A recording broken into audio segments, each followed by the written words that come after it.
Hello, everyone. Welcome to today's Dreamworld webinar with Miriam Delicado and myself, Bernard Alvarez. We are very grateful you are able to join us this afternoon. For those of you that are in the U.S., I just want to wish you a happy Thanksgiving weekend and thank you for taking time out. Maybe you needed a little break from being with friends and family and wanted to do some internal growth exploration and gain some spiritual knowledge. In just a moment, I'm going to be welcoming Miriam Delicado to the broadcast, and you will be able to see her. Just so you guys know, the way the webinar is going to work, you will not be able to see us both at once. We are going to be switching camera to camera. Miriam is joining us live from the Vancouver area of Canada, and I am in Roanoke, Virginia. We are asking that everyone please hold your questions to the portion of the program where we are going to take your questions, or we might miss them. And your questions are very important to us during today's webinar. With that said, I just saw my kitty in the window there. Hello, Sophia, in the broadcast. Um, anyway, so without further ado, let's go ahead and get started. So, welcome to the Dreamworld webinar, everyone. Let me introduce you to Miriam Delicado, and we're going to start off the webinar today with our definition of what is the dream world. So, welcome, Miriam. Thank you for being here with us. Thank you, Bernard. I'm looking forward to being here. And we're looking forward to you being here. We've been looking forward to you being here, I should say. Um, so, Miriam, you and I have been talking about this webinar for several months now. Share with us a little bit on, and we both, well, you kind of came up with the word, the dream world. And the dream world really struck a chord with me, and it strikes a chord with a lot of people. What is the dream world? What can we look forward to in talking about this? Hello, everyone. The dream world is about an extraordinary part of our lives that is literally connecting aspects of ourselves. And really, that's what the dream world is about. It's actually a very, very important part of life itself here on the planet that people may not realize is there. And we have an amazing opportunity to be able to connect sort of different aspects of self, to be able to reach a broader portion of the universal interconnectedness that we have. So that's really what the dream world is. It's a doorway into further understanding and connection of who we are. That's what the dream world is, and it's very complex, but it's actually beautiful because unlike our world, which is very complicated in order to find answers, when we go into the dream time and the dream world, we can utilize these doorways with great simplicity. So Yes, that's what the dream world. absolutely. And of course, add my 2 cents. I find I'd like to fall back on the saying. I believe it's the Australian Indigenous. I forgive me. I'm drawing a blank right now. Say the dream world, the Aboriginal people, is the dream world is the real world, and this world is the illusion. And I want to touch on that because that was something that I experienced during my vision quest. My guides that I had met upon my vision quest had told me that very thing. What you're experiencing now is real. That other world is the illusionary world. I guess where the world where ego comes in, confuses us, distracts us.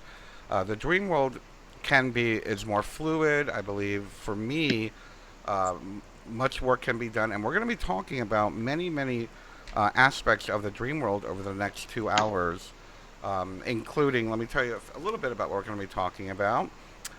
During the next couple hours, we're going to be sharing how we can ask questions and receive answers in the dream world, ET contact, spirit contact, getting lessons from etheric or I don't want to say extraterrestrial. We already covered that.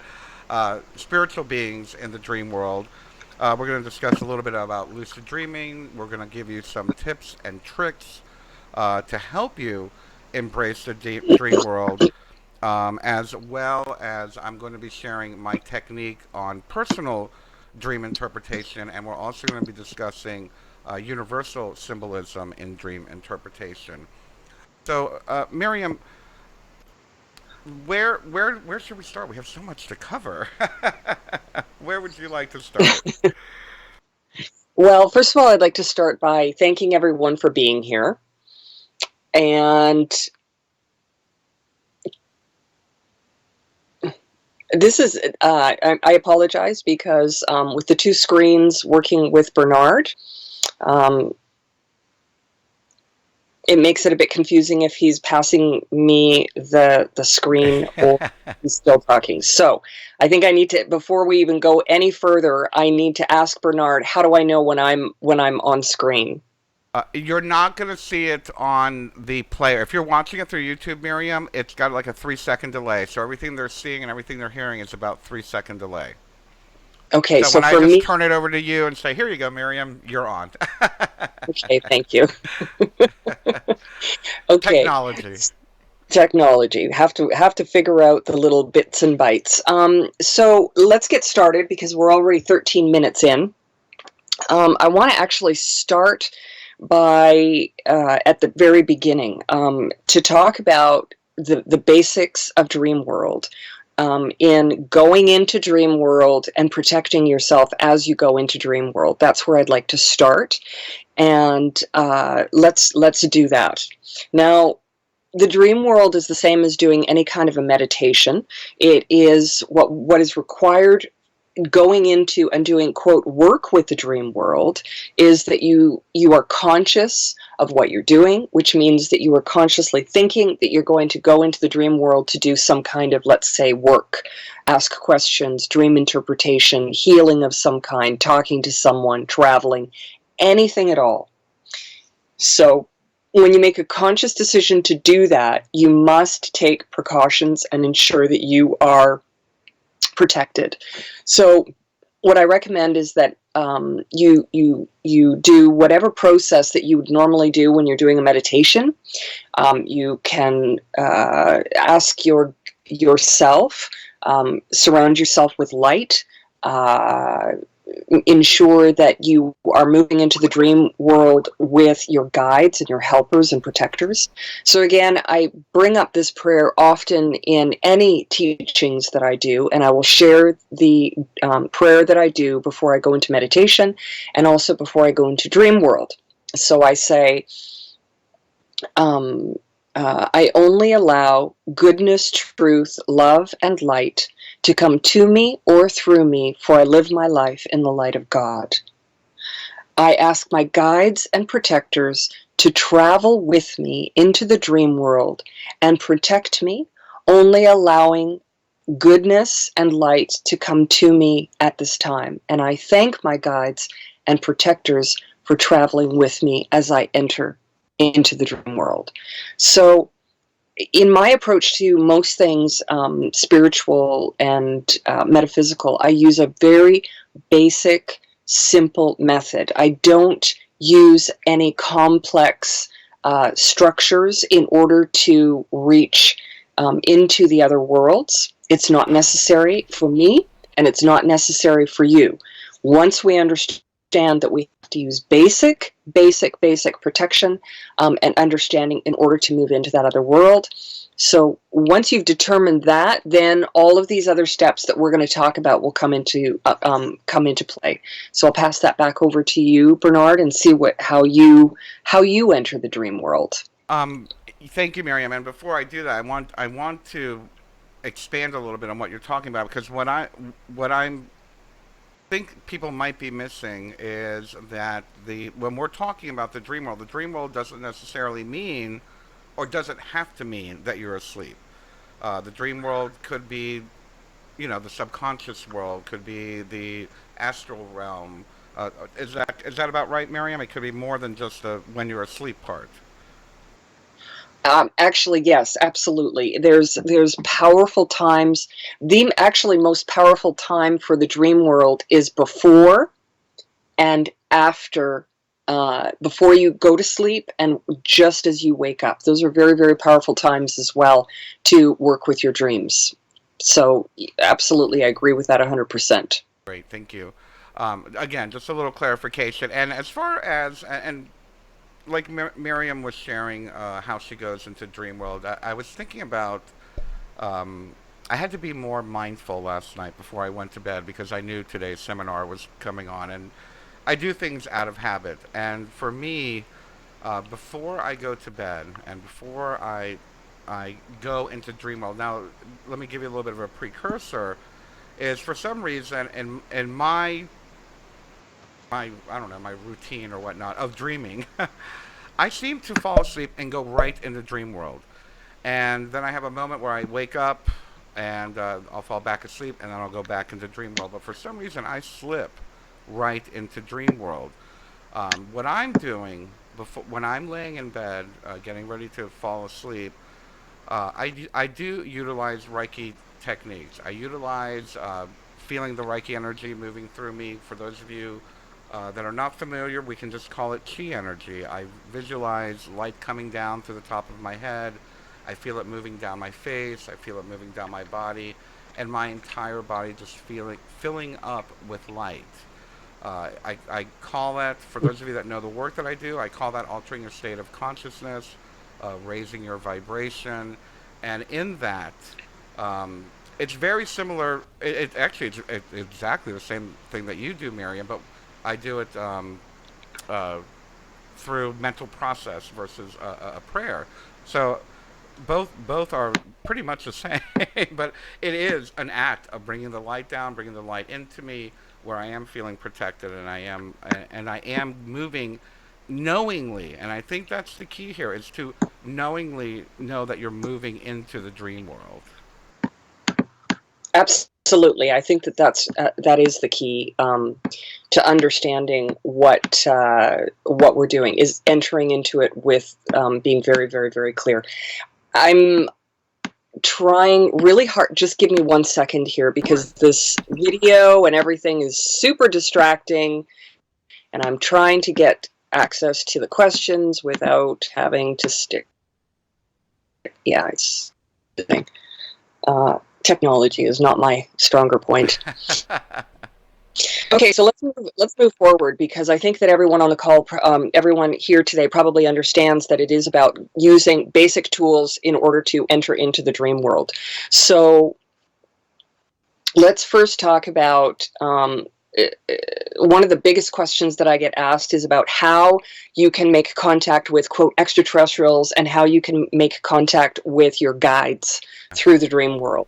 So let's talk about that. This is something that is extremely important and a great benefit to sort of open the doorways to furthering knowledge and getting questions answered in your dream time. This is an amazing tool. So again, using a very simple form, you've asked for protection. You say your gratitude to your guides and your protectors and the creator and creation as you enter into the dream world. And let's say that you want to make contact. You formulate the question very simply and clearly. Tonight, as I enter into dream world, I request that my guides of light, the beings of light, or the extraterrestrials that are positive and will bring me greater knowledge, come to me in the dream world. It's about formulating your question, and this is extremely important when working with the dream time. And that is, the formulation of your question will determine the strength of what you receive in return. Okay? So it is the same with meditation. Always formulate the question as simple as you can. I would like to make contact with my personal guides that are here to teach me, protect me, and guide me. I would like them to come to me in dream time and make contact with me. And I ask that they are very clear that this is who they are, and that I remember them in the morning when I wake. So that is literally how simple it is for you to make contact with your guides. Now, you have to understand that this may take time.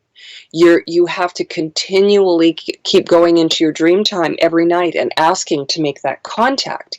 And you do it sort of in that meditative state that you go into when you go to sleep. And then just as you're waking up, instead of jumping out of bed, give yourself a moment, lay there. Even if you've opened your eyes, close your eyes again and sort of look within your mind to see if there's something that you remember. So, Bernard, on to you. Yes, and and I think one of the points that we're trying to make here today is the intention before we go to bed, having the intention, the clear clarity and focus of what it is that you are expecting in that dream time. Just as Miriam was saying, we are expecting to contact our guides. We are expecting to remember, and what we're doing in that quote unquote meditative state prior to falling asleep. And a lot of people say, "Oh, when I meditate, I fall asleep." Well, this is a good time. It's allowed. This is the time when you can meditate and fall asleep right during your meditation. This is a wonderful way to enter into the dream world. But during that meditation, to make sure that you state your intention and to state the purpose of the work, or well, again, the intention of the work that you want to do during the dream state. Um, so I think that's the point I wanted to make was, yeah, we fall asleep during meditation. This would be the time to fall asleep during meditation. It's a good thing to fall asleep during meditation. Um, Miriam, I wanted to touch on, and I felt that we could create a little more clarity on the types of dreams. Maybe if we all understood the types of dreams that are available to us, that again, Miriam was talking about repeating it, doing it over and over so we get used to it.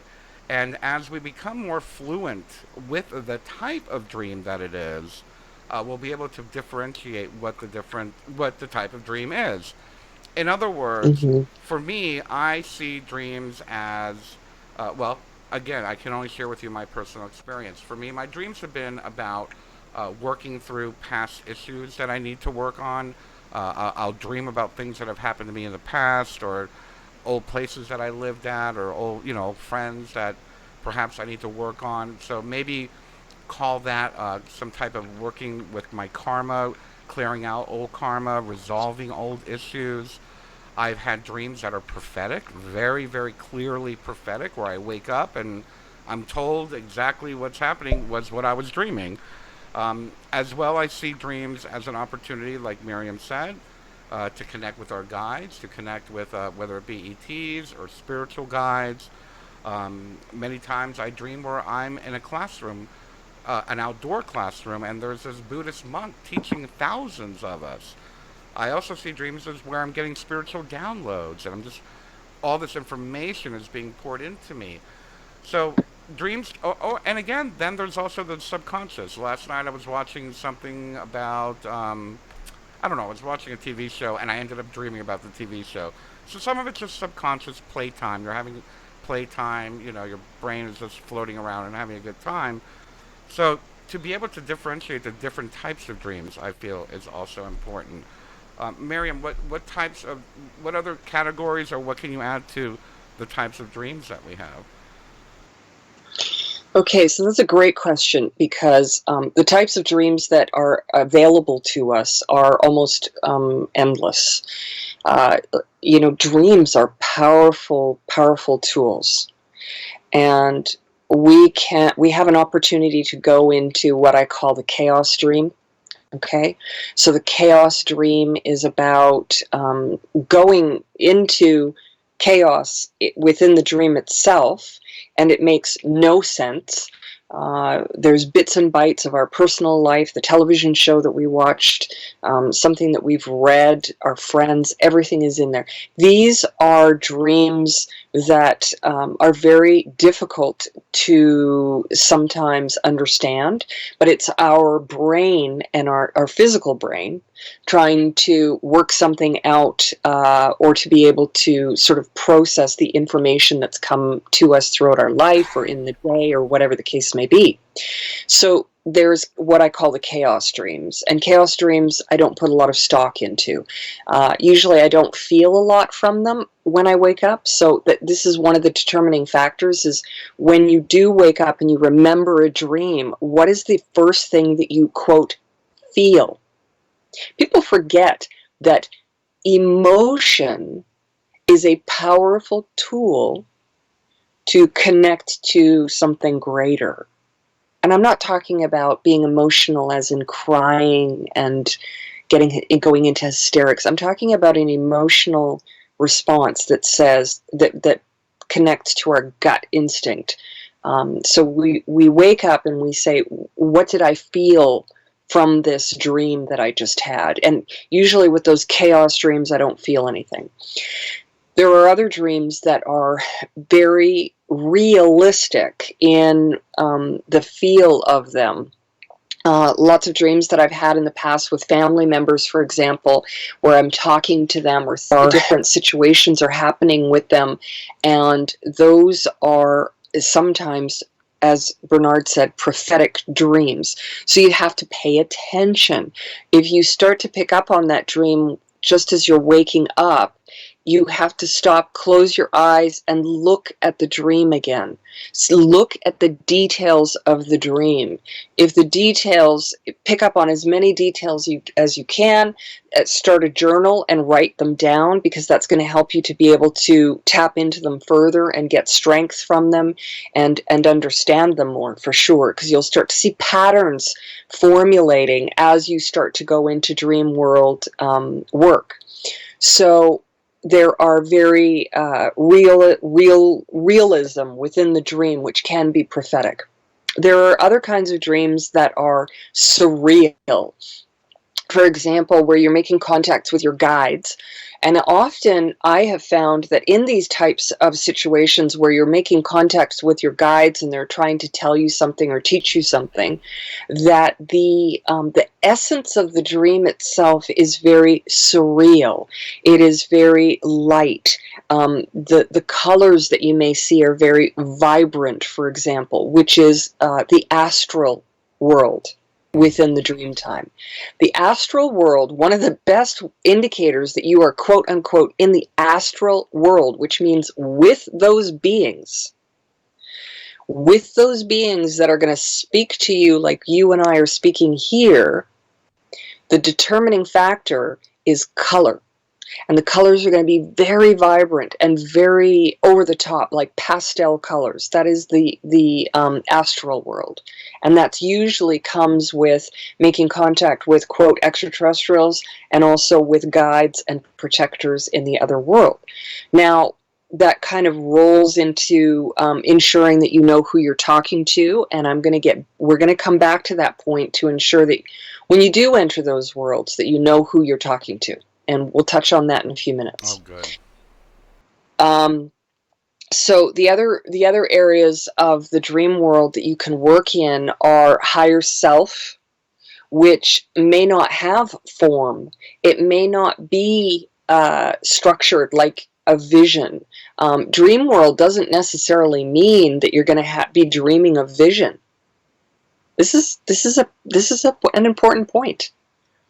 Just because we're in the dream world doesn't mean we're going to see something visually. It could be the spiritual essence of ourselves traveling into another area of the dimensional world, the dream world, because it's so multi-layered, and we are only using thought and not actual vision. So often that aspect of the dream world is utilized as we go to sleep and as we wake up. And it is not through vision, but rather through thought. The thought process going into the dream time is utilized by the formulation of the question, by the prayer and meditation that we use to go in, which is about thought. And then we slowly enter into the visionary part of the dream world. It is the same coming out. We see a vision coming out, possibly of what we've dreamt, and then it turns into what we're thinking and the interpretation of it. So you see what I mean? There's two parts to it already. There's the vision, and then there's the thought. So those are two parts to dream world. And then those visions and thoughts are in the dream world, and then once they get carried into the physical world, that's when we have to step into the interpretations and what it is that we're doing. So let's say that there's those three aspects, right? In the dream world, you have two parts, the thought and the vision. And in the physical world, those two thought and visions combine, and that's when we have to determine what it is that we want going in and what it is that we've received coming out. Bernard? Yeah, yeah, very true. And as you're talking about this, I can't help but feel a very important aspect that a lot of people overlook. And for me, that's the physicality of the actual sleeping process. One of the things that many people overlook, we go to bed every night, we go to sleep in the same bed, we go to sleep in the bed in the same position, in the same room, with the same sheets, and whatnot. And a lot of people don't realize that sometimes bed placement has something to do with it. The direction of the bed placement. For me, uh, back in my early days when I was trained with a shaman, he said you post your bed toward the west for dreams, and you post a bed to the east for life. And apparently, if I'm not mistaken, it's a very traditional for Native Americans to post their bed facing the east because they want to see the sunrise. And in the Egyptian belief, it's to the west to move into the dream world, the underworld, or whatnot for change or whatnot. So bed placement is very important.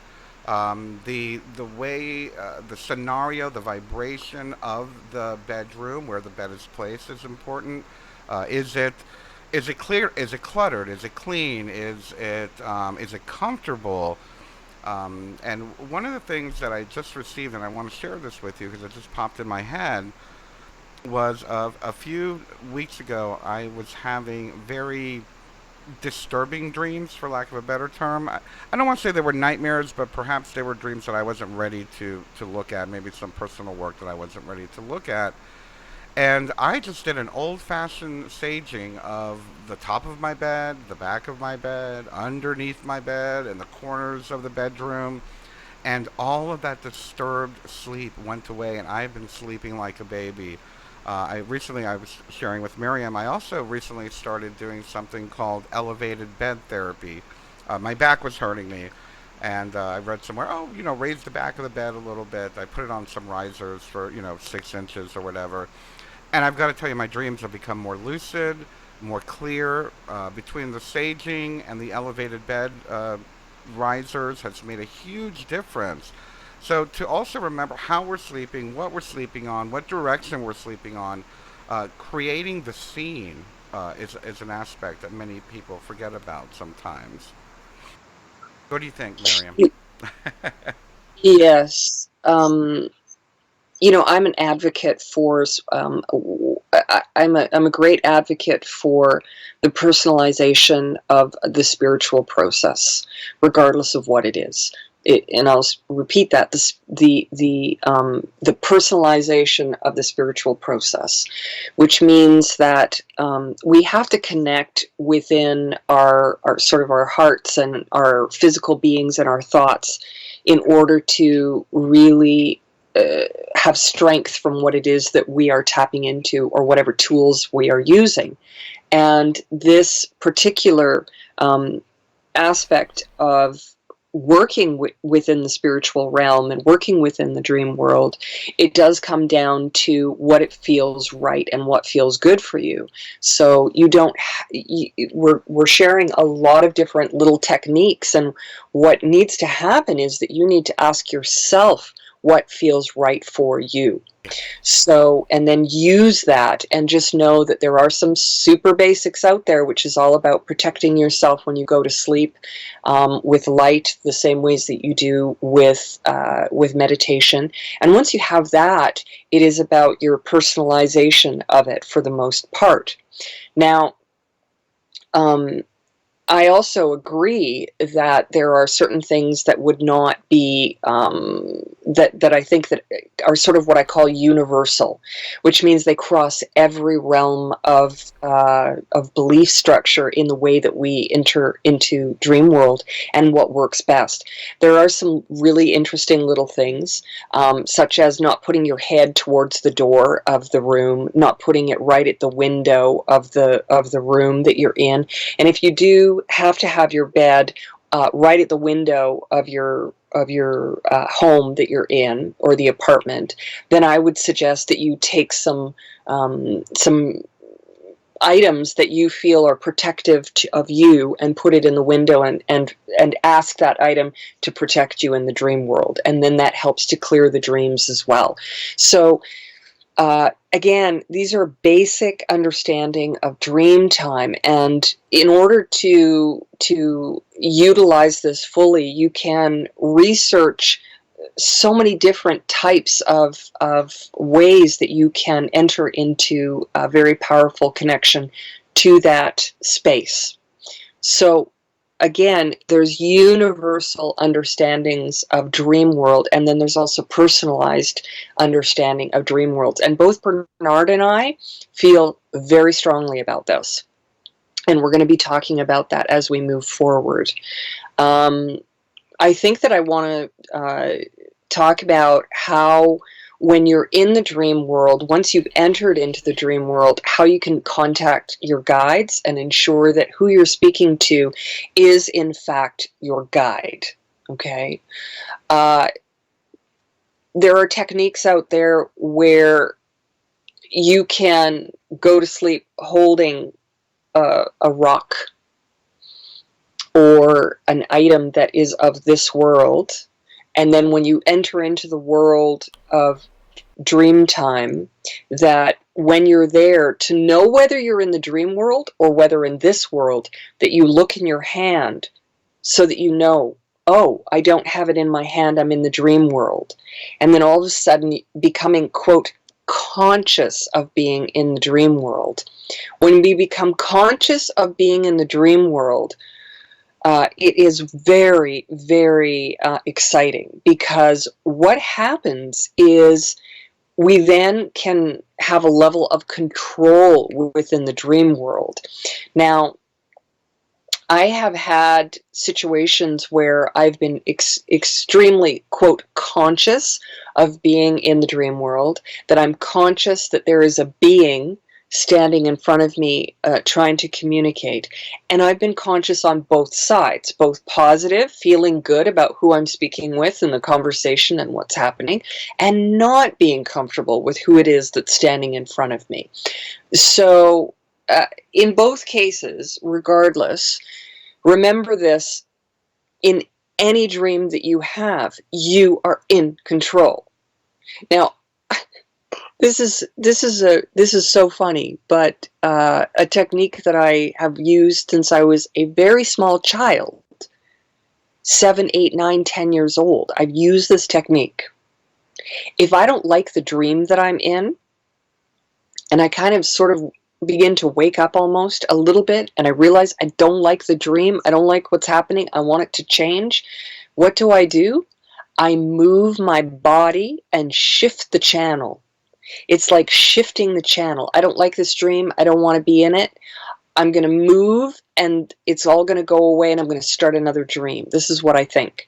So again, these are sort of basic little things that we can do to shift what's happening in that dream time. Now, once we become extraordinarily conscious of being within that dream and someone standing in front of us, it's as simple as this: looking at them and saying, "Who are you? Show yourself to me." Because this is where universal law comes in. Once you state that to them and you're in the dream world, they absolutely have to show themselves, their true self, to you. And then you have the right to say, why are you here? What why are you here? What do you want from me? What is it that you're trying to share with me? You can say, I only allow positive energy from you. I do not allow anything negative to come towards me. Again, it's about using the simplicity of language and thought and energy in order to protect yourself within the dream world. Now, I know that this is starting to sound really complicated, and I know that a lot of people say, I can't do all of that. I'm not conscious of my dreams. It starts by slowly understanding that you have the ability to build on this technique, on this amazing tool. When we enter into the dream world, we are in control, always. We are always in control, and it's quite remarkable, actually, because there are times when I feel like I'm not, and times where I feel like I am. So I'm sharing this because I want you to feel comfortable in knowing that, I'm not in total control of my dreams, but I have an amazing tool that has worked powerfully for me within my personal experience that I am sharing with you in the here and now. So, Bernard, can I ask, pass it back to you about making contact with your guides and demanding to know who they are and ensuring that you're speaking to the right people, beings in the other world? What are your thoughts on that? Thank you, Miriam. And actually, that's a very important aspect for me in the work that I'm doing in my dream time. And again, it's I hate to sound cliche and I hate to repeat what you're saying, but the reality of it is it's true. The power of word in dream time and the power of your consciousness in dream time is universal, and they must reply. And for me, the same thing. I see a guide, I see a teacher, or someone who presents themselves as a guide or a teacher. And quite honestly, we can also tell, how do I say this? And this might go a little bit more complicated. So, when we are in, let's say, in this 3D world and we come in contact with someone, one of the things I teach is your higher self. If we can duplicate that relationship with our higher self in dream time. In other words, how does your body react? How is your central nervous system reacting? The same thing for me applies in my dream world. If I'm not feeling safe, if I'm feeling uncomfortable, I will probably be defensive and say, "Who are you? Tell me what you want. What do you have to offer me?" But I would say, fairly, in my experience, 9 times out of 10, I am feeling something joyful. I am feeling safe. So, and then also, the words and the messages that I'm receiving from that particular guide really go straight to my soul without question. In other words, um, I can feel it's coming from love. I can feel it's coming from a place of light, and to be able to differentiate the two, are we feeling tense? Are we feeling anxiety? Are we feeling unsafe? Really is a red flag for me.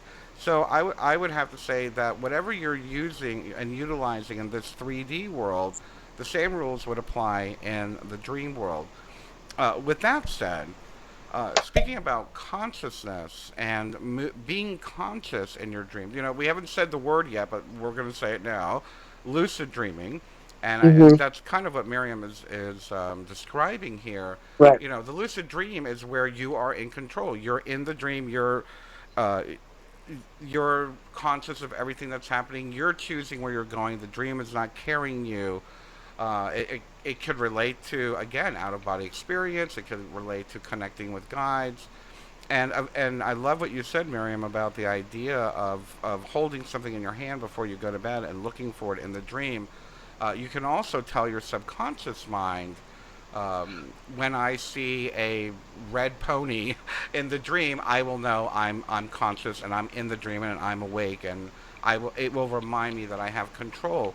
Lucid dreaming is one of the most beautiful aspects of spiritual consciousness, awareness, and whatnot. When you can participate in a lucid dream, uh, for me personally, I like to fly. The first thing I do is, oh, I'm in a lucid dream. I'm going to fly. And when I start flying, I know that I'm in a lucid dream.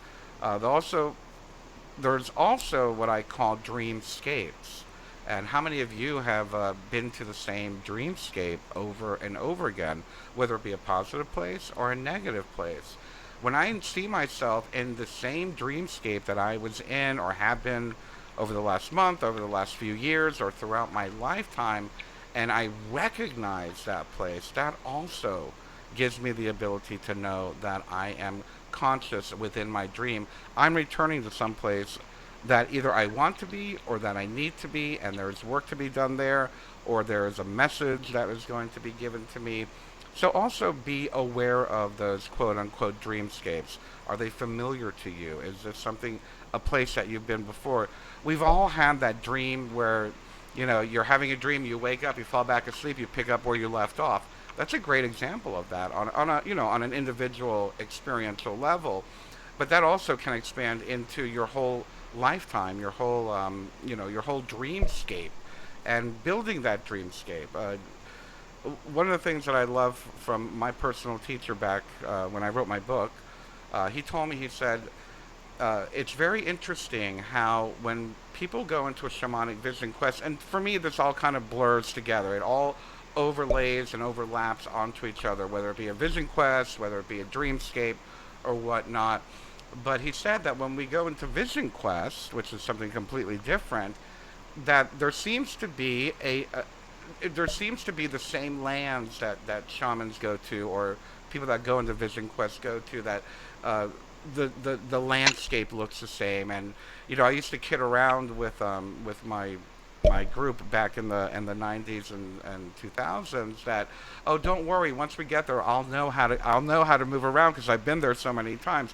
I'll show you. No, you make a left at that unicorn to head over to the Buddhist monk or whatever, because that dreamscape, it is real. And eventually, it, for lack of a better term, maybe to quote, like, Jungian, or to allude to Jungian super consciousness, it is a collective consciousness. Even the dreamscape can be seen as a collective consciousness, as far as recognizing these different levels and these different realms of consciousness and awareness. Mhm. Absolutely. And I wanted to just ask everyone that's listening and watching us here, if you had any questions up to this point. I want to sort of open it up, That's a good and idea. also to let you know that we have a time delay in how many posts will come up right away, because we don't want to miss the questions. So there's a 20-second delay. So if you post once, it's going to take another 20 seconds to post the next question. So make sure that you've typed it completely before it comes up, please. And I think it's this particular subject is so important um, for the awakening of our planet, really, because I remember, for example, when I was 9 years old, sitting on my mother's lap, telling her about another part of me. There was another one of Miriam, and whatever this other Miriam did in the other world would affect what happened to me here, and whatever I did would affect the other Miriam in this other world. And of course, I'm talking about the dream world. The dream world is aspects of self that have the ability to travel and go into the astral world, all the other dimensional worlds. It's so vast. It's just basically endless. And when we travel into this other world, we carry with us what is happening in our daily lives and what it is that our thoughts are.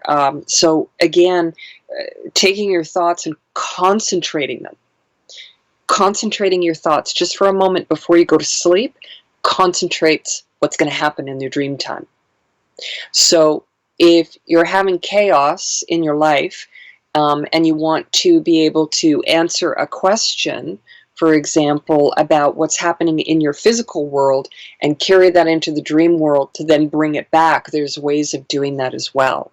So we've talked about some basics for how to contact your guides, which is very simple. We've talked about, we've touched on universal versus personal laws that, meanings that can present itself in the dream world. We're going to talk about that more in the next hour. But I just want to make sure we have 9 people watching right now. We've just lost 2. Does anyone have any questions at this point? Because now we're going to get into sort of the heart of the seminar, as far you're going to want to take notes on this part. Yeah, this is we're going to get into a little bit more of the detail of what it is that we're doing in the dream world for universal meaning versus personal meaning, and how to figure out whether something is personal or whether it's universal. Do you have any tips on how to remember dreams when you wake up? Mine evaporate almost as soon as I wake up. Jim. Fantastic question, Jim. When I wake up, one of the most important things is, like I said, I jump out of bed, and as soon as I jump out of bed, I forget my dreams. They're gone. So even if I'm halfway sitting up and I remember, something flashes in my mind about a dream, I lay back down and I just take a breath as if I'm going into a meditation, and I look at that flash that was just with me, and I even use my eye movement with my eyes closed to look for the dream. And I say that, what I'm looking for the dream. Show me the dream. Okay? Be very clear. Show me the dream. I'm looking for the dream I had last night. Can I see the dream? Thank you, thank you, thank you. So again, that's one of the ways that I often will be able to tap in and remember the dream. Now, sometimes a dream will come later in the day, and when that happens, stop what you're doing and tell someone else the dream. Tell someone the dream, or else it'll be gone again. Or that's why it's important to start writing it down the second that you wake up, because the second you give attention to what it is that you dreamt, more information will start to come back. So I hope that helps a little bit. Did you want to add something to that before we go to Sam's question? Yes, actually, I do. With that being said, I am going to be sharing my version of how to do dream interpretation. And one of the most important things, let me put my camera on here. Sorry, guys. One of the most important things about that is, when you are writing the dream, is to relive the dream. And what I mean by that, not say, oh, there was this guy walking around and then this thing happened. No, relive it as it's happening as you're writing it down. I'm walking into this dark building. I open the door. I see this woman with a red scarf. To the left, I see this, and then I feel scared.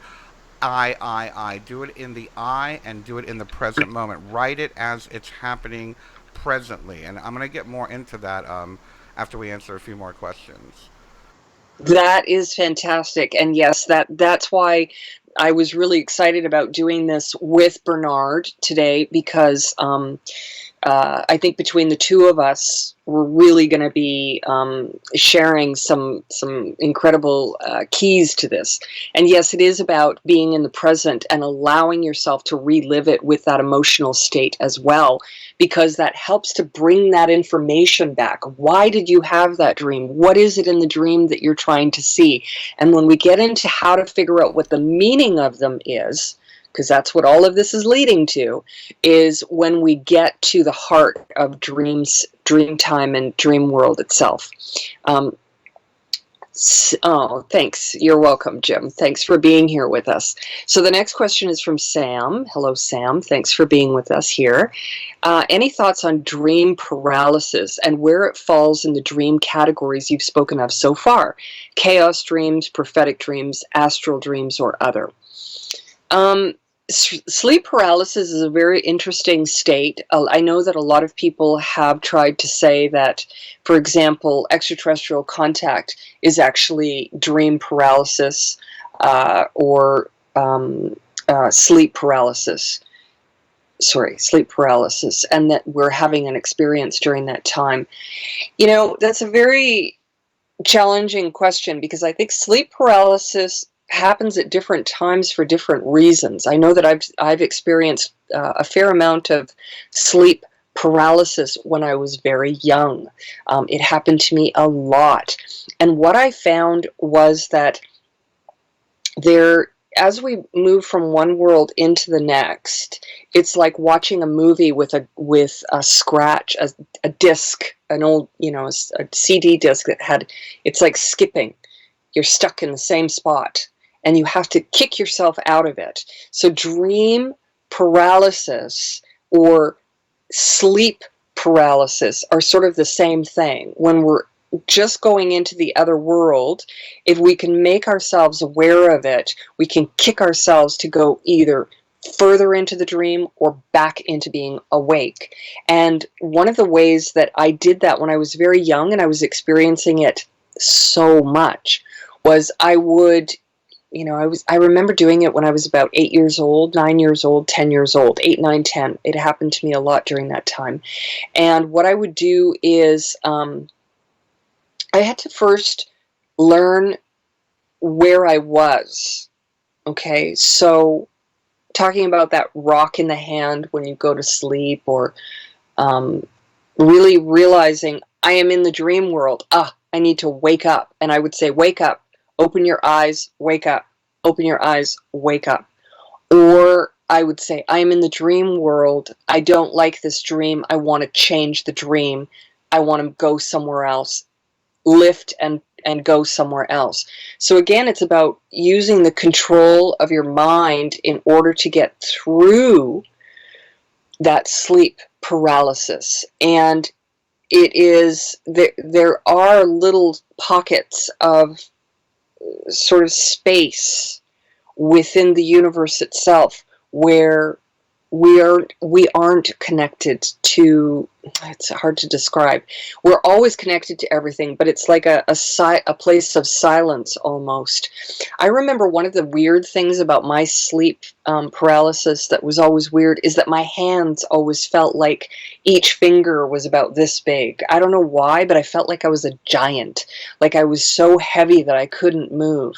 So I'd have to squeeze myself down to feel smaller in order to kick myself out of that. So it is a very interesting part of the dream world. And I believe, and I cannot say this, I can say this only through my own personal experience, that there was a lot of chaos in my life that I was trying to process at that time. And I believe that part of it was my brain trying to actually rest. It was trying to not travel into dream world. It was trying to not be in this world. It was just trying to be quiet and rest. So, Bernard, your thoughts on that? Yeah, you're making some good points, and you're giving me some aha moments as you're answering that. Because in my own experience with dream paralysis, as I look back after hearing what you just said, there were issues that were rising to the surface that I needed to be there. And I don't like to think that we're not in control, but perhaps it was my path or my higher self saying you need to be in this state of no control. When I mentioned earlier when I had, what was that, maybe 2 months ago, I was having these very disturbing dreams. One of the side effects of that was dream paralysis, and me, trying to scream out for help and not being able to scream out for help. Um, but it put me in a scenario where I had to face what I didn't want to face. So I kind of look at it as a blessing, even though it's a very fearful way of approaching that blessing, or even a fearful universal kick in the butt of this is a lesson you have to learn. Shut up and listen, or shut up and watch. But again, with that said, after I saged my bed and saged my room, that dream paralysis went away. And you know, I remember my first dream paralysis, and this is just a personal experience I'm going to share with everybody. I was probably just starting off on this path in my early 20s, and I remember feeling as if someone was strangling me, and having complete dream paralysis, and waking up and seeing someone standing next to my bed strangling me, and then suddenly they disappeared. And again, that was during a transitional process in my life. Now that I'm looking back, it was in a transitional process of my life where I needed to learn to let go, where I needed to let my ego learn to just shut up, get out of the way, and let the experience happen. It's almost as if the more I resisted, the more violent, or the more paralyzed, for lack of a better term, I became, the more terrified I became. It was when I moved into that acceptance, when I moved into that, okay, you know, give up, I give up, and, you know, whatever, kill me, scare me, whatever it is you're going to do to me, that the paralysis went away. And again, moving back here forward to the recent past, uh, knowing that I am in control, and knowing that, you know, the simple saging or the simple blessing of the area that I sleep in was going to make a difference. And maybe it was just a reminder. It was to remind me what it is that I needed to do. So uh, maybe, you know, to answer the question, you know, is it a type of dream? It could fall maybe under any one of those categories, but I would feel that the overall theme of dream paralysis, or the overall theme of that, is for us to allow, to accept, and to find a way to allow the lesson to present itself to us. Absolutely. Okay. Okay. Moving on to our next question from Yes. Erica. Hi, Erica. Uh, Hi, Erica. Glad you're here. You found uh, us.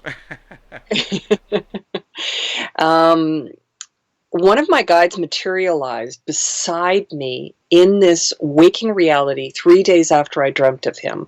I have never experienced anything like this before. Are you able to shed more light on this phenomenon? Uh, this kind of an occurrence is actually, um, I think that it's not as uncommon as what you would think. Because the thing is that let's talk about what the dream world is. When I go into the dream world, I leave this world. An aspect of me leaves this dream world and goes into this other dimensional realm. It's a dimension. It's simple. That's the way to Yeah, explain it. yeah, Dimensional realm. So I leave, a part of me leaves this physical body, or in the sense, there's another part of me that's connected to it. I don't necessarily leave. And I travel into this other dimension. So that means that there's two aspects to me. There's one that's in the dream world, and there's one that's physical. So it's the same thing if something chooses to go from the dream world and partially manifest into this world. There are certain types of beings that have the ability to do that. So one of them is quote unquote extraterrestrials. Extraterrestrials, in you know, in some of the extraterrestrials have the ability to go from dimension to dimension, and also to quote unquote materialize into this world to become fairly solid. And I use the word fairly solid, not fully solid. Okay, which means that their base aspect of self is not in this world. Their base aspect of self is somewhere else. Right now, my base aspect of self is in this planet Earth. Understand? Does that make sense? yeah. So now, when a being chooses to go from the other world into this world, they can actually do that. Now, I would say She said, P.S. He was like a transparent or holographic human form when I noticed him in the waking reality. Yes, and that's why, right? He's manifested into this world. So what you will need to do, and we'll be getting into this, Erica. So hold your questions, okay, for a little bit later. But what's going to happen is then you have to look at what was it about the original dream that he chose to manifest? Is there some kind of a lesson, a warning, a prophetic aspect to it, or just there for support? What is it that's happening? And we're going to be talking about the dream interpretation and how to interpret the things that you're experiencing in more detail pretty soon here. Oh, you're very welcome, Sam. Sam said, interesting. Thanks for sharing your insights and experiences, Miriam and Bernard. Thank you. Very welcome. We enjoy it. That's so thank you. I see one more question. Why don't we take Skywalker's question, and then we'll move on to dream interpretation.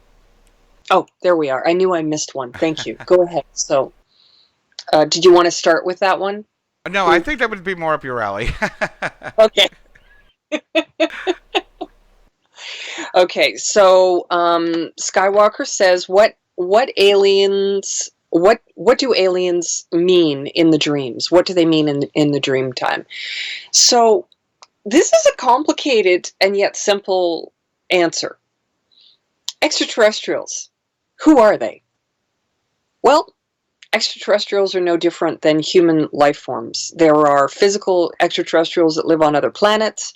There are some that travel the universe. There are some that their souls, let's say, are in different dimensional realms.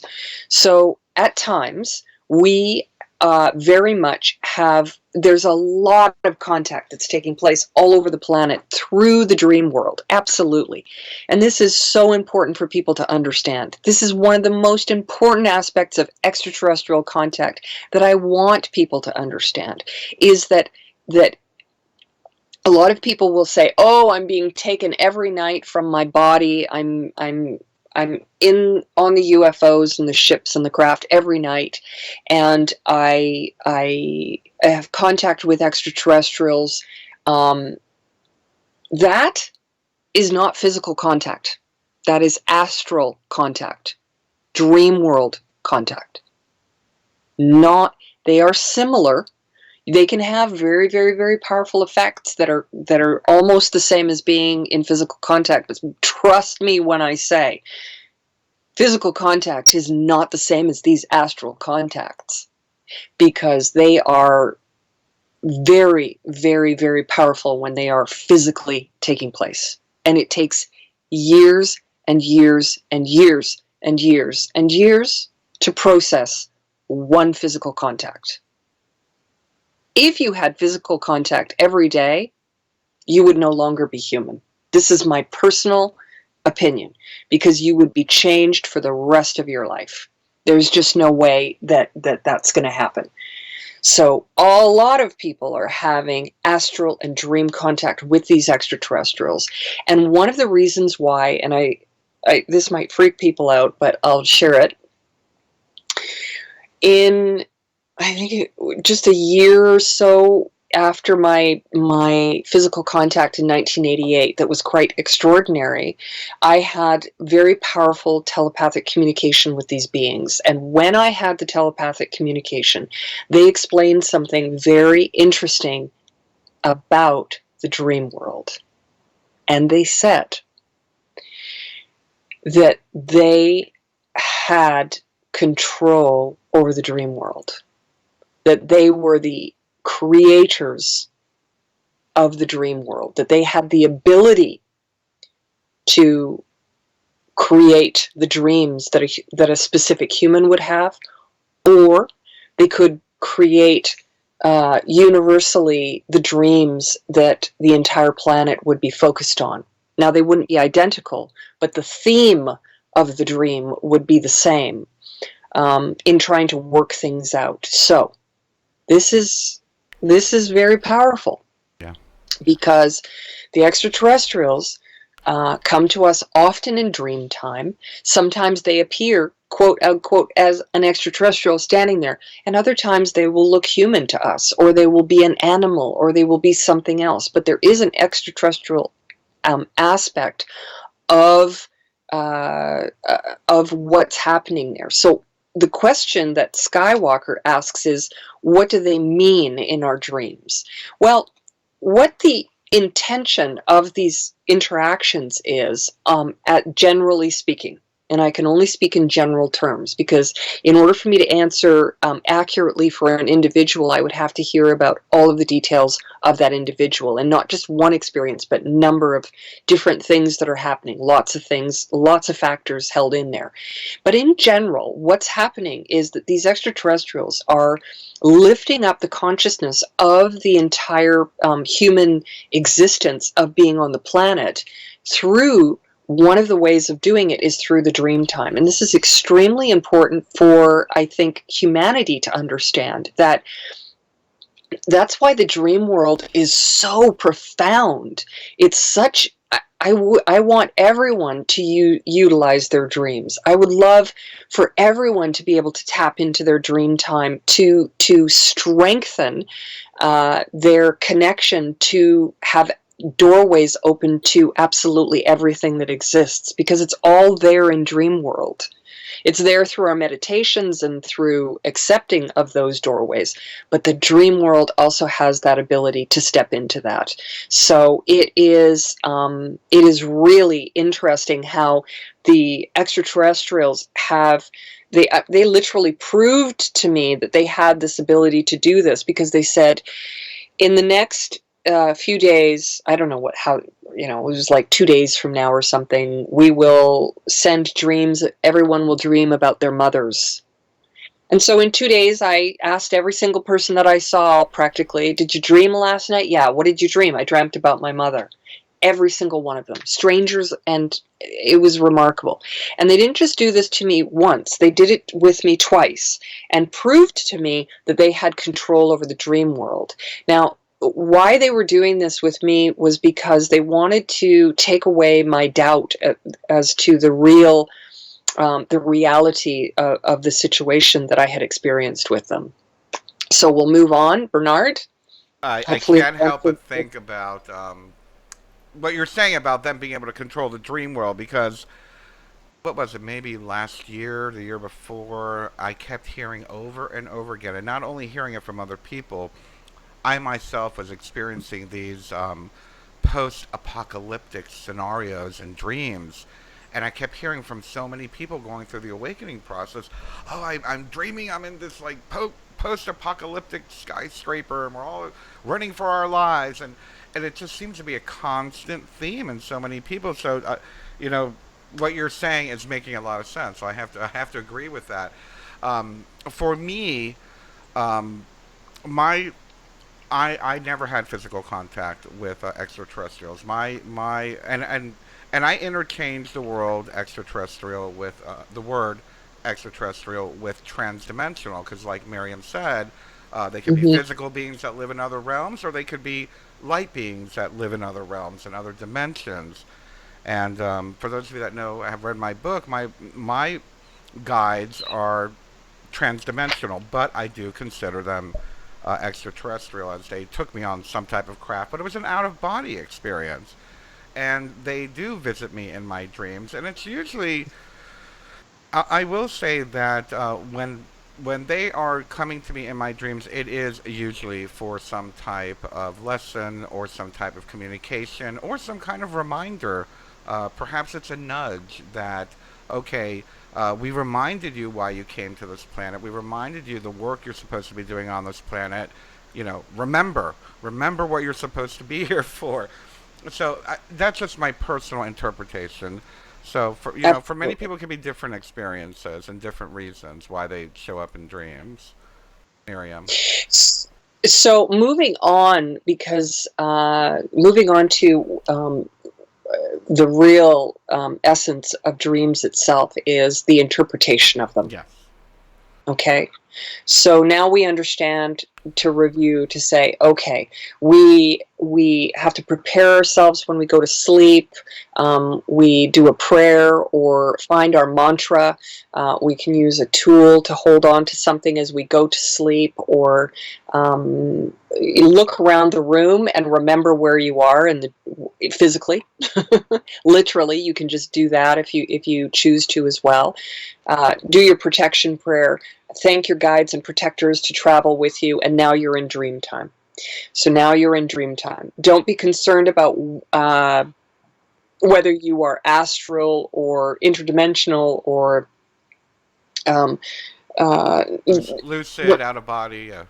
yeah, don't worry about any of those things, because you'll be taken to where you need to be taken to. You don't Yes. you can, if you're a master of masters, you can control exactly where you're going to go. But for most of us on the planet, that's not the case. So the universe, the creation, and the creator up here is going to create that for you. So don't worry about that. Just make sure you're protected. Now you're going into the dream world. Now, I'm going to relay an experience that I have. The first thing I think of is whenever it's hard for me, because I've had prophetic dreams about people dying and people being sick and this kind of thing. So, but it was a very powerful, powerful, powerful dream that I had, and I'm going to share it with you. Okay. I woke up from a dream, and it was like a nightmare to me. And I woke up physically shaking and crying, and it was so traumatizing to me that this was the most traumatizing dream I've ever had in my life. Has never happened to me since. Thank you. What happened was, I woke up and it was really powerful, and I looked at the dream and I saw all of the details of the dream. Now, hear this. I saw all the details of the dream. The details were, some of them were very obscure, meaning I didn't really know exactly where I was in the dream, like what city, what town, nothing like that. I didn't necessarily recognize the I didn't recognize the people that were surrounding me. None of the faces looked familiar, but somehow I knew that from this dream that someone in my family was going to die. And I don't know really even how I knew that, but I knew that someone in my family was going to die. And that happened quite a few years ago now, and it was then that I really understood the difference between universal meaning and personal meaning. And I didn't know who it was at that time. That was the first time I had a dream that was so profound about something that was going to happen, that wasn't clear, that I didn't think was clear, but in reality it was, because some of the details in the dream, like let's say, what ended up happening was that my about 3 weeks later or something, I think it was, my brother-in-law passed away. He had a massive heart attack and he died. And the indicator in the dream was that it was going to be a brother, that there was a brother, but I don't have a brother, but he was my brother-in-law. But I knew that it was going to be mother, father, niece, nephew, brother. And even when I said it out loud, I said brother, but you see, it was my brother-in-law. Mm-hmm. So there was a key in there to show me. Now, I had other dreams that were similar, where I saw people in the dream, and I looked around. I went, whoa, I'm in the dream. I'm aware that I'm in the dream, and I look around now, and I look for the details in the dream. And one of them, for example, was the carpet in my mother's house. And I looked down, and I saw that we were all walking on the carpet in my mother's house. And I went, oh my God, she's going to be sick. And sure enough, she ended up having a stroke, and so I knew that in advance. There's this very specific dream that I have where someone gets sick or they die. It's very sad, but it's true, and it has taught me a great deal about the dream time, unfortunately, and fortunately for me. So what happens is that you're looking for details that relate to your life in dream time. So that means if your partner, in life, your husband, wife, or your children, or your best friend, or someone close to you, is always wearing a bright pink shirt, and you're experiencing a dream that feels close to you, get that feeling and emotion about it being part of your life, and it seems kind of real, but you're not sure, and you're seeing someone in a pink shirt, it probably relates to that friend or family member that's always in a pink shirt. And then when you're looking at the dream and the details of the dream, you have to look at the craziness of the dream in detail and how it relates to that person in working something out in the details. It is extremely important to understand that when we look up dreams, for example, online, say that you've dreamt of an owl, or you've dreamt of um, a bear, or you've dreamt of being sitting beside a creek or a river. You can go online and Google it and say, what is the meaning in dreams? But then you have to, if you want to be clear about what dreams are, look at it from your personal life in this moment and say, how does this relate? Does this feel right to me? So water generally represents life. Is the water muddy? It's life. There's something murky going on. If the water is clear, it's a good dream. These kind of things are universal. And that's great. So what does that mean for me now? How does that relate to me? What does that mean? Where does that take it? And the only way, and I have to say this, the only way that you can ever truly understand this is by taking time to start writing out your dreams, by paying attention to what's happening in the dreams, and learning one step at a time, one step at a time. I didn't wake up one day when I was 9 years old and go, wow, I have all of this knowledge about dreams. I've been working with my dream time since I was about 8 years old. At least 8 years old. I've been working with my dream time. I've been learning as I go along. When I was 12, 13, 14, 15, 16, 17, 18, 19, all those years, lots of dreams, prophetic dreams. I had to pay attention, first of all. It's the same with anything spiritually. We have to pay attention. We have to acknowledge it. We have to look at how it relates to our own lives. And then we learn each step of the way for how to be able to move further into the dream world and work with it in a more powerful way. So there's universal meanings, but then we have to look at how it means, what it means for us. So for example, in some cultures and in some dream interpretations, seeing an owl can mean death. In dreams, it means death. But to me, owls don't mean death. That doesn't even feel right to me. But seeing an owl definitely means something about coming out of the darkness. That's what it means to me. It's about coming out and being seen in the world. So for me, it's more like a transformation rather than death. So we have to be careful about what the universal meaning and then personal meaning, and how those can then be combined in order to make the correct interpretation. And some dreams, let me tell you, some dreams are just pure chaos and your brain trying to figure things out, and you have to laugh at them. That's what, again, going back to where the feeling, that's just my brain trying to figure something out. Waking up at any point and having that connection to it is very powerful. So in saying this, when you go into the dream time and you want to ask a question for your life, for example, I can go into the dream time and say,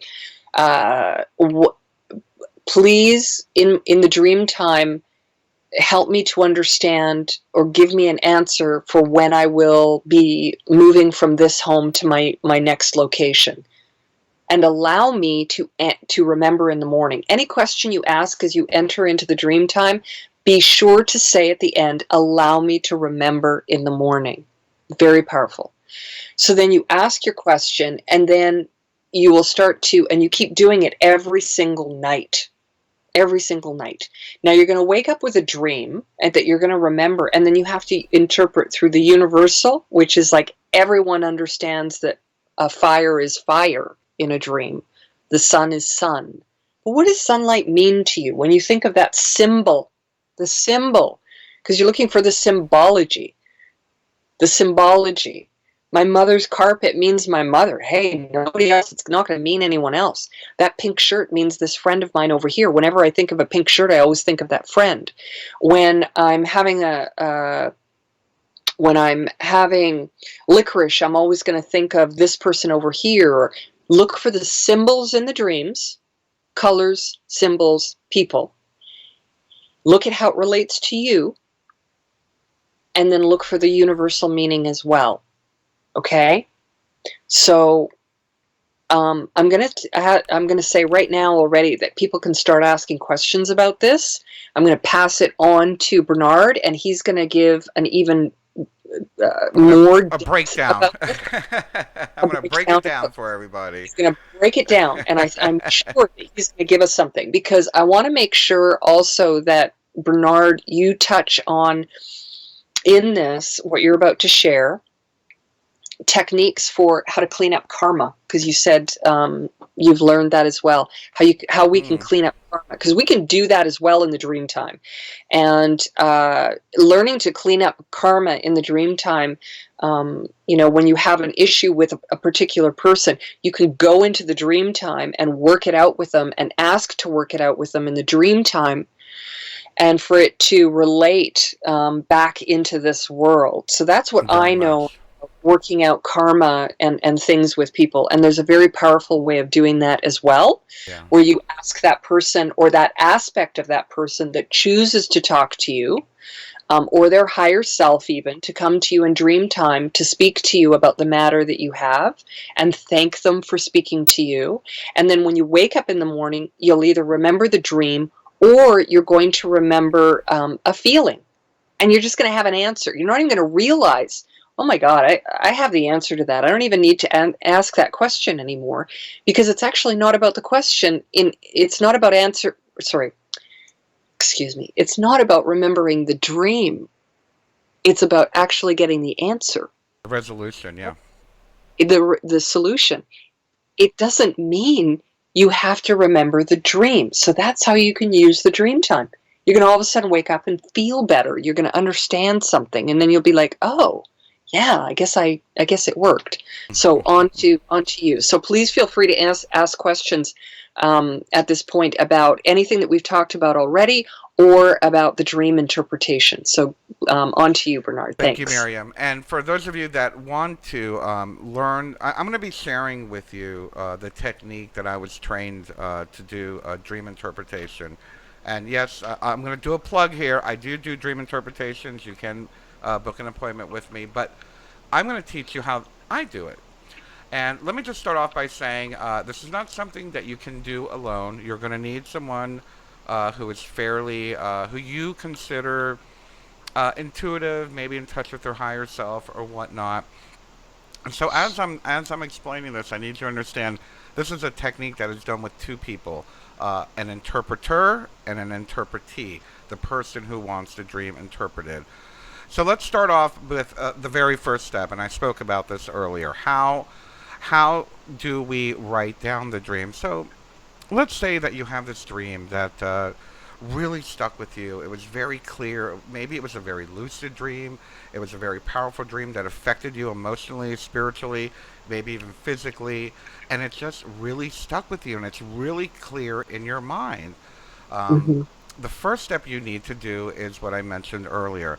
You want to write down that dream in as much detail as possible, reliving the dream, not recalling it. There's a difference between recalling the dream and, like I mentioned it, it has to do with language. It's not, oh, and then we walked over there and then we walked. No, I am in a barn. I am opening the door of the barn. To the left are five owls. I see my wife in front of me. I see my boss to the right of me. And then they do this step by step by step in the present. Not that, and then we're going to do this, and then we're going to do that. No. Then I walked down the street and I made a left on Elm Street. Oh, Elm Street, the dream world. Oh Lord, no. But anyway, the reality of it is that we need to be in the present as we write the dream. So step Hmm. number one: recall the dream and write it down in present sense as if it's happening to you right now. Once we've done that, you can ask a friend, or if you want to do this to another friend, tell them to write the dream in the present tense, and you can interpret their dream.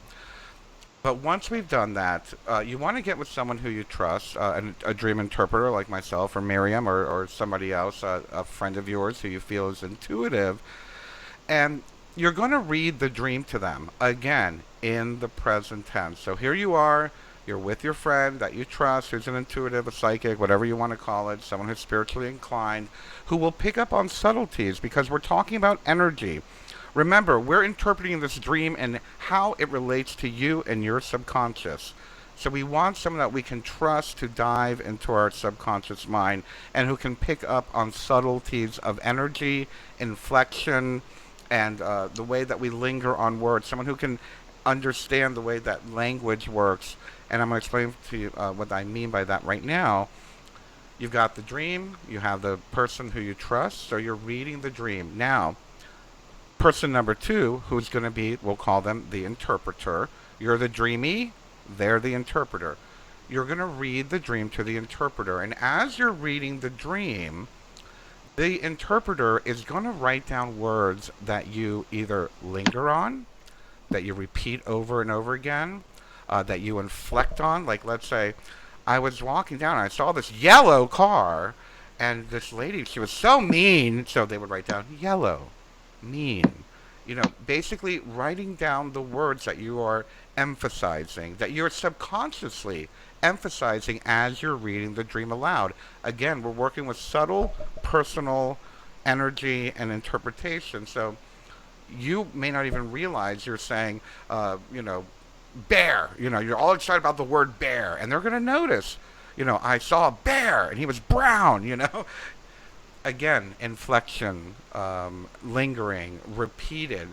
You want them to write down the words that you're inflecting, that you're repeating. So the interpreter is going to create a list of the words that you've been inflecting on, that you've been repeating, that you've said with excitement, things that struck a chord as you were reading as something that stood out. That's the interpreter's job. Once you've read your written down dream, once you've read the entire dream, again, writing the dream that you said, I'm doing this in present tense, you've read the entire experience in present tense, and the interpreter has written down a list of all the words that you've lingered, expressed, inflected on, were excited about, had body movement. They're going to read those words back to you. So again, we use the words bear, yellow. Let's say we'll use bear, yellow, and barn. They're going to say to you, okay, what does the word bear mean to you? What does a bear mean to you? I might say, well, bears are powerful, bears are strong, bears are brown. And they're going to write down little notes. Okay, he's saying bears are brown, bears are this. What does the word barn mean to you? Oh, well, barns remind me of where I grew up. They remind me of my childhood. They remind me of peaceful times. They're going to write childhood, peaceful, so on and so on and so on. So basically, you want to interpret the words that stuck out to the interpreter. You're going to expand on that. And then once they finish that, they will read the words back to you and together. So let's say bear, brown, powerful, this and that. Together, you will both come up with an interpretation. It becomes a discussion at that point. Okay, so you've emphasized powerful, strong, this, that, and you will begin slowly, slowly through a discussion back and forth between the interpretee and the interpreter. you guys will create an individualized, personal interpretation of that dream. Does that make any sense? And if you have any questions, please feel free to post them down. What do you think, Miriam? Have you heard of this method? Well, this is the great thing about working with you, Bernard, is that I think we, the sharing that we do, enhances each other. Oh, I know. We complement each other. I love I think it's fantastic, and I think that it's great to always give the different interpretations a little bit, so that people can feel more comfortable in their own interpretation yes. of what they're feeling and doing and how they approach this. What I'm hearing is that we do the same technique. We're using the same technique. What we're doing is when I come out of a dream, if I was dreaming about a barn, for example, barns to me means a couple of things. It actually does mean my childhood. Mhm. It means there's a barn that I remember from my childhood where we would get sent down the road to the farmer to get potatoes or carrots. We often were sent to the farmer to get carrots. And I remember walking in the barn and I would feel this great sense of joy because I loved the smell of the piles and piles and piles of potatoes that were there. And I loved going there. It was one of my favorite things when I was a child. So how would that relate after I saw that and I was like, a barn, what does a barn mean to me? Well, it meant my childhood. So it meant something about joy. So if in the dream I was walking towards a barn, I would be walking towards joy. Yes. I would be walking towards peace. So that's where the symbolism comes in, okay? If, for example, I saw a current coworker that for example, if I saw a coworker, as you said, standing in another part of the room, and I was looking at them, for me, I would have to analyze. Well, what does this coworker mean to me? Well, it could mean a blockage in my promotion at work. It could mean any number of things, but let's just say that that's what it was. That person represents to me in my physical world, they represent a blockage to me getting a promotion, but yet the barn was there and I was on my way to the barn, you see.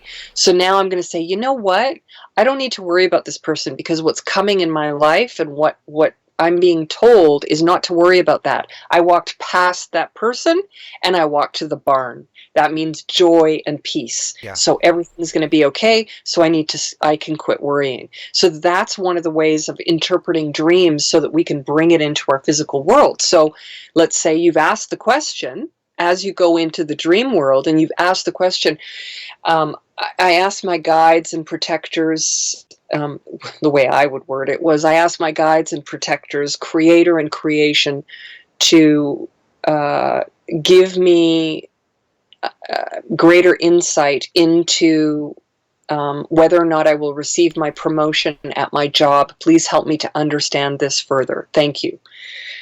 And then I had that dream. Well, then I'd say, okay, that's great. That means that I can just let it go, because regardless of whether or not I get the promotion, joy is going to be there at the end. So I don't need to be concerned about it. So it gives insight, right? Gives peace. Gives peace of mind. So that's how I work with dreams. I will ask the question and then use the personal symbology, and it is about the inflection. It is about how often, the greatest way for me personally, I don't write it down, although if I did, I know it would become a lot more powerful for me. But the way I do it is I usually phone a friend of mine and I explain the dream out loud. There is something that is almost necessary about not only writing it down, but telling it to someone else. Exactly.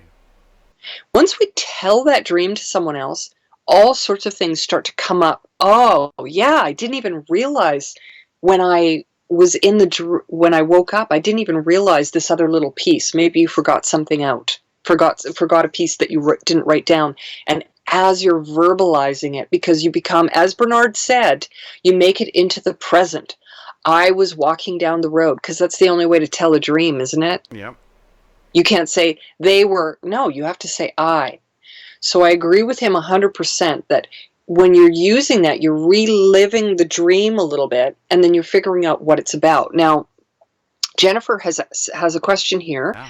Yeah. I've had a few dreams that were markedly darker, felt totally different. Can dreams be placed by entities that are darker or more trickster-like? And my answer to that is absolutely. There is no question that just because we're talking about the fun light side and how beautiful it is, that there isn't a darker side to this, which is why you have to always say your prayer if you're going to go into dream time to do work, and you're opening yourself up to that. And then when you're there, if you can get used to it and you're fearful, just to always remember, you can look at them and say, who are you? And you can use this terminology in the dream time and end it immediately. And that is, by universal law, I demand you leave me immediately. That's all you have to say. By universal law, I demand that you leave immediately. You have no right to be here. I do not give you permission. You must leave. Go. And they have to. And there is universal law.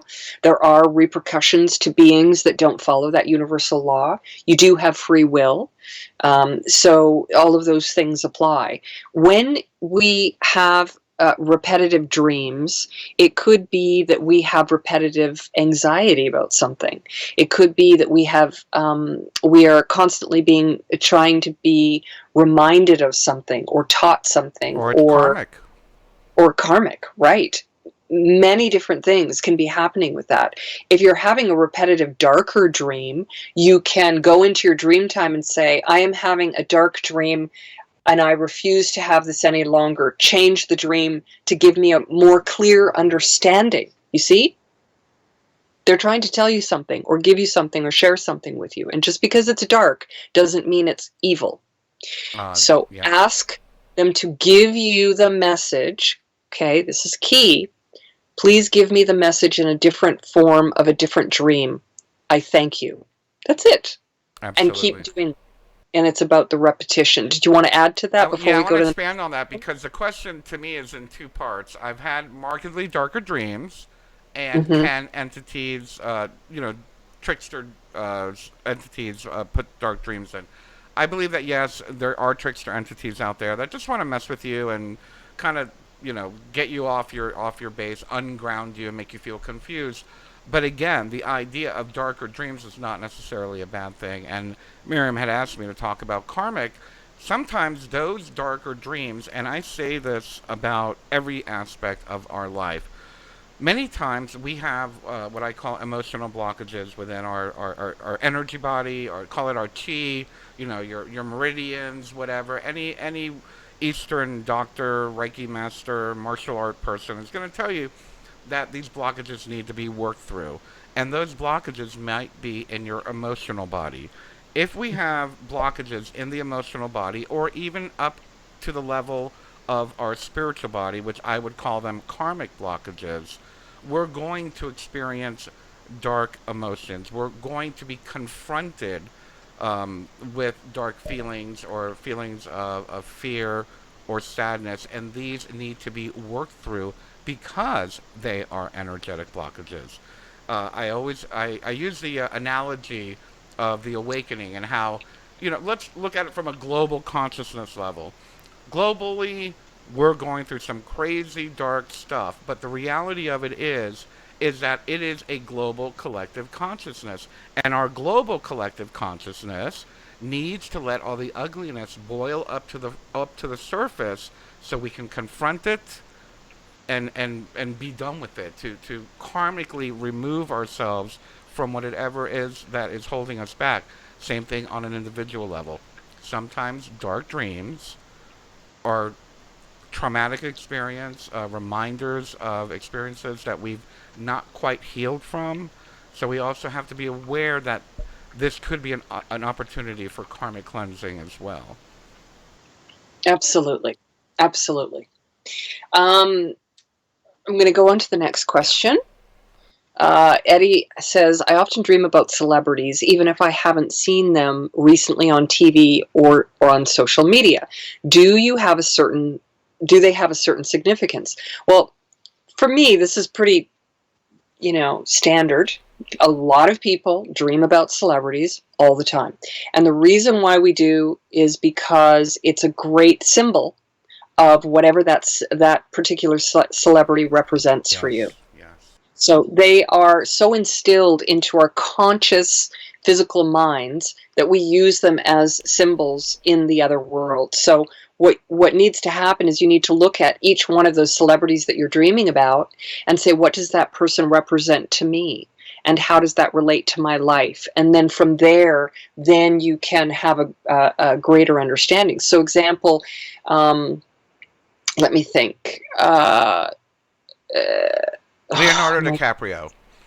Okay, thank you. Leonardo DiCaprio represents the healing of the earth, the coming together of people, the protection of the planet, the environment. This is what he represents for me. To others, he might represent a really rich actor who's living high off the hog and going on private jets and this and that. So you have to look at, when you think of that person, what does it mean to me? So that's what he represents. So if he's showing up in my dreams, it means that my focus is at the core level. And I mean core as in soul level, not just spirit, which is the aspect of self that lives here. Soul is the collective of everything that we've experienced, past, present, and future. The spirit is what lives each day, and spirit connects to the soul. Okay, just throw that out there. Contemplate that for a few minutes. So we have to look at that's the interpretation that I have of different celebrities. Now, I've also dreamt of some really big celebrities, and I have had like 2 or 3 dreams about a particular one. And for me personally, that means that I'm going to end up talking to them at some point because of the way that the dream unfolded.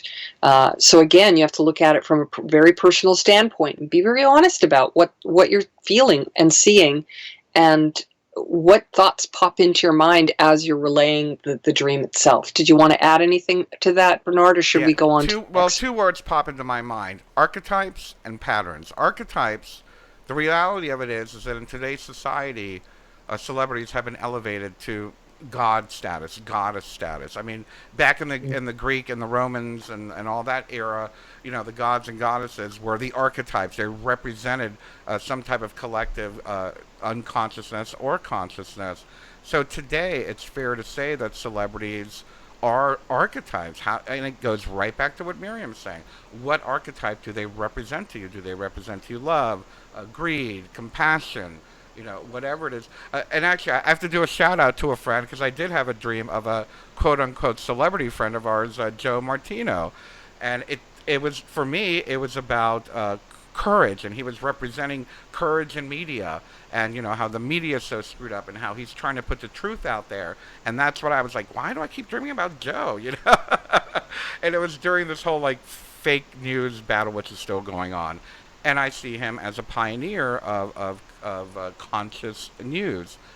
But the same thing can be said for what you said, Miriam, in the sense of, does that mean, like for you, you say, well, that means I'm going to meet that person. Well, what are the patterns?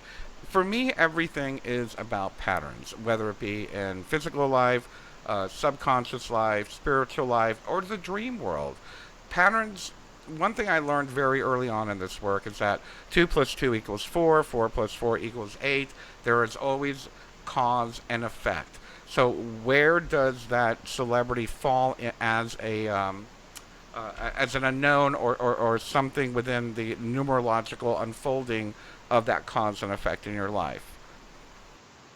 Very, very well said, Bernard. Very well said.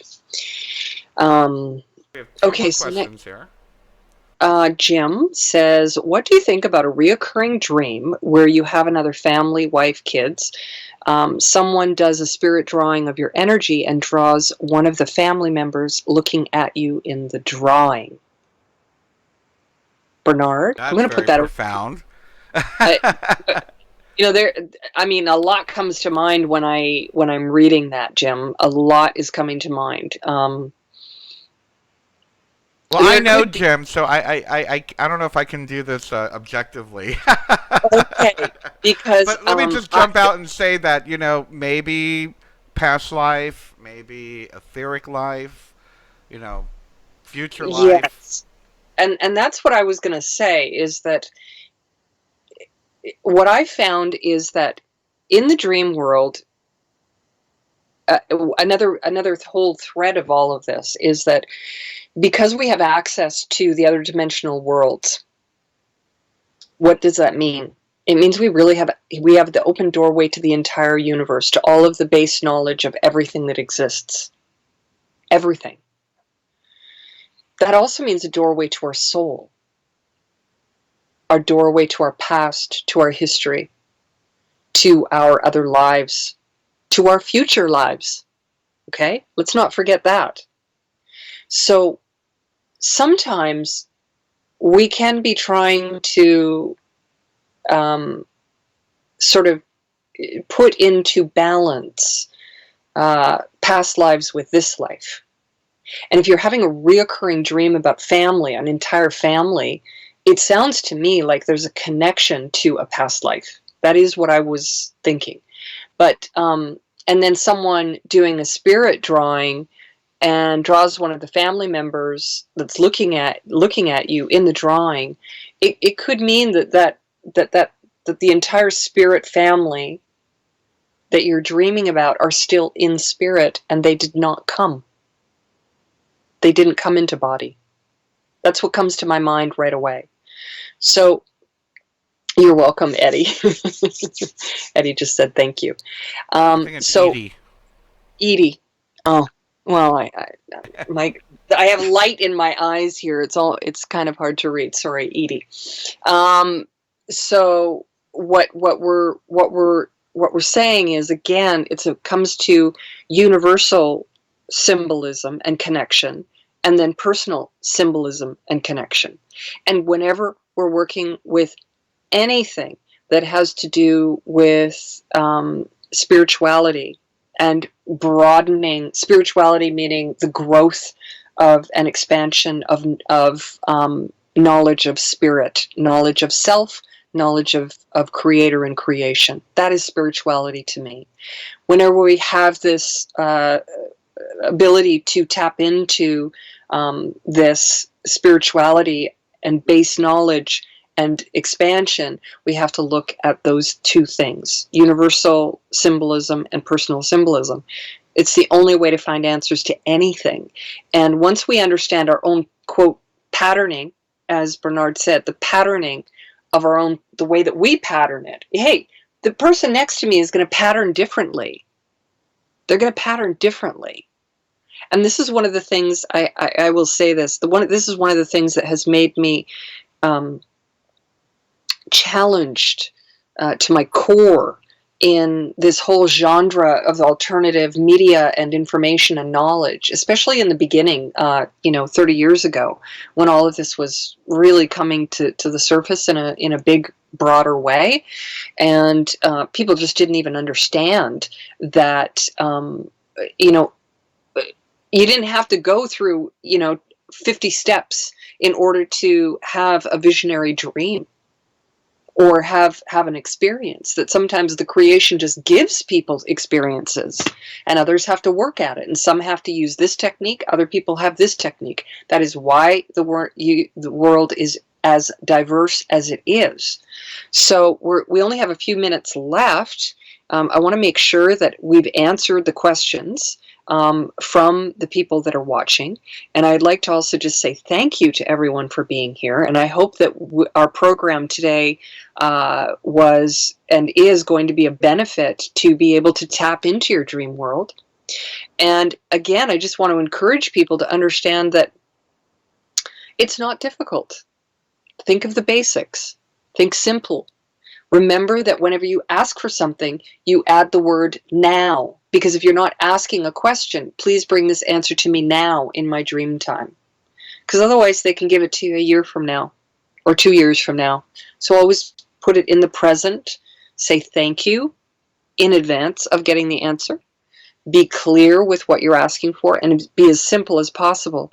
Because the more complex the question, the more confusing it's going to be for them to give it to you. If you don't like something, and you're experiencing something, even with that sleep paralysis, for example, negative dreams, you think that there's negative beings that are around you, demand that they leave. Change the channel. Learn a way to change the channel. I literally change position in my bed when I don't like the dream that I'm having. I ask my guides to come and be with me in the dream time if I'm going to work. And know that if you're not opening the doorway, to do this bigger work, don't be concerned about just falling asleep either, because you're always inherently, quote, protected as you go into dream time. You are inherently protected in dream time. So everything that you're doing in dream time does have an effect on your being here, and whatever your being does in this physical world of Earth as a human will affect what happens in the dream time.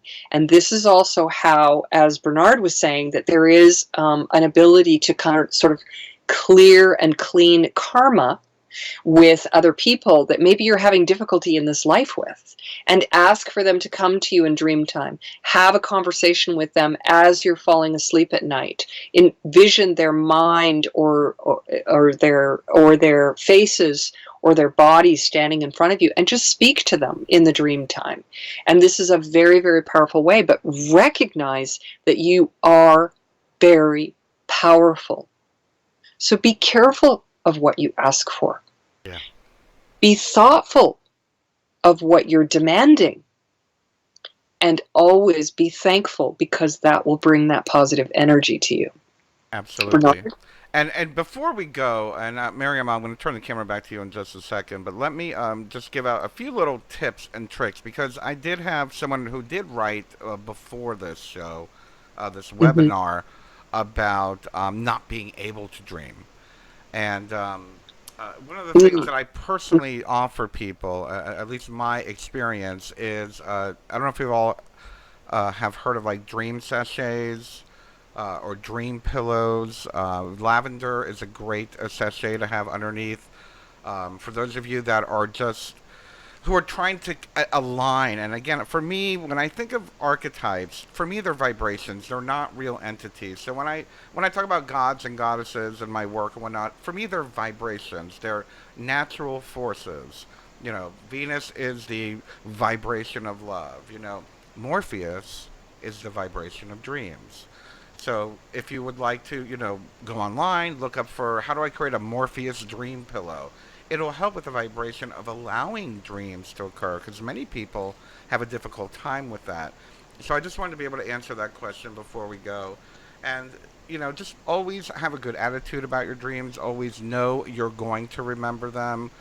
Go to bed with the intention of remembering them. Everything that Miriam just said, you're protected, knowing what you want out of it. And remember to write it down. Dream journals are great. If you're up to writing at 3 o'clock in the morning, a friend of mine who I think might be in this chat room uses a voice recorder on their cell phone and just leans over and says, "I just saw this, this, this, and this." It's a great tool. Um, Mm-hmm. and like Mm-hmm. Miriam said, before getting up out of bed, take a moment, review the dream, let it sink into your psyche, and that way you'll have a better way of remembering it if you choose to record on it or write on that. Any last suggestions or tips, Miriam? Yes, just to say again that um, you know, I have had other people who have said that they don't dream, and the reality is that everyone Yeah, dreams. just don't You remember. can't get out of it.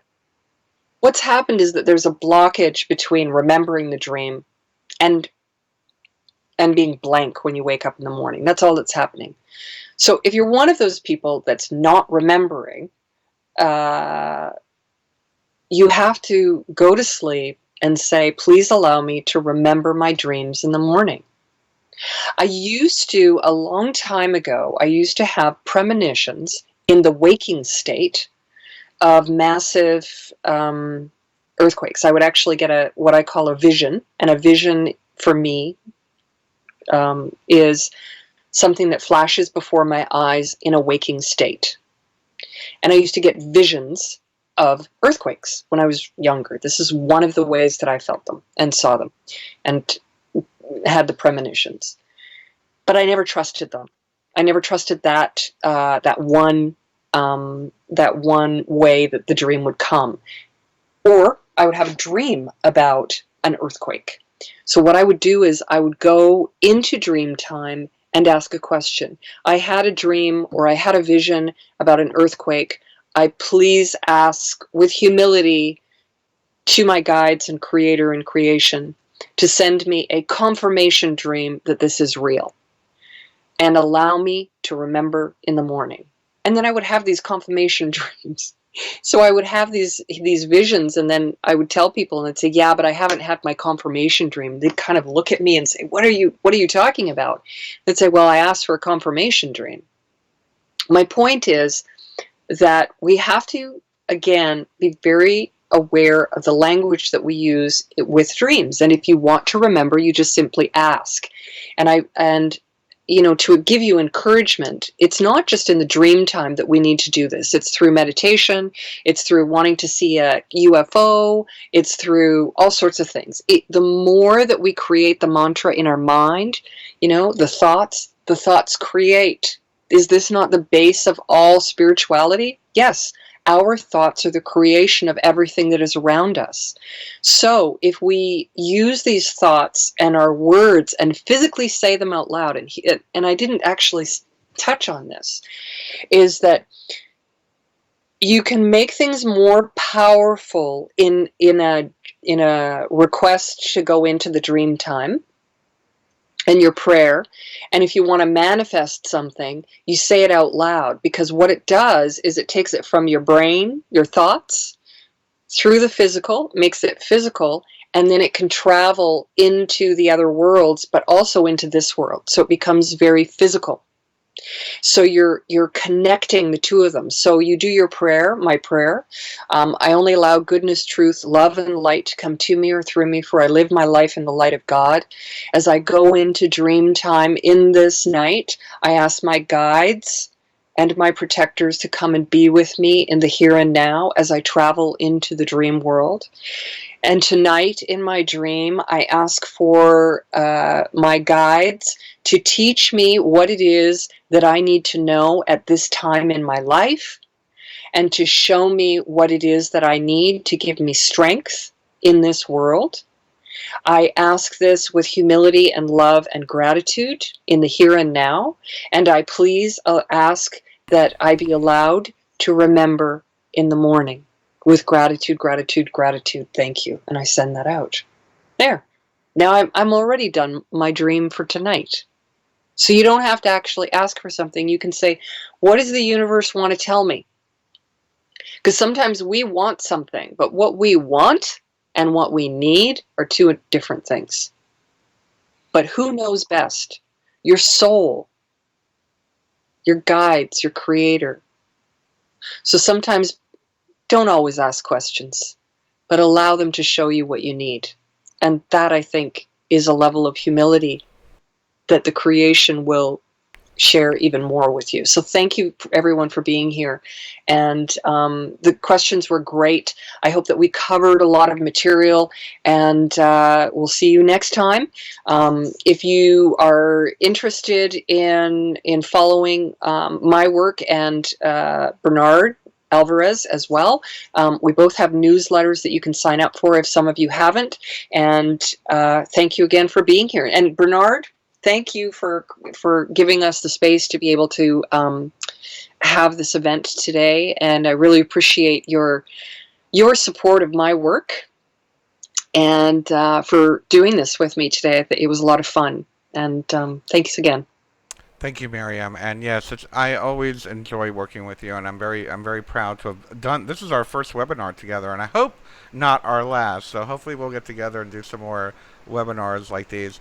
I just want to thank everybody for watching today. I hope we've given you the opportunity to develop a new relationship with dreams, and I wish you all the best of luck. Continue developing your relationship with your dream. Get to know your dreams and explore. Be brave, be courageous, and learn from them. We love everybody.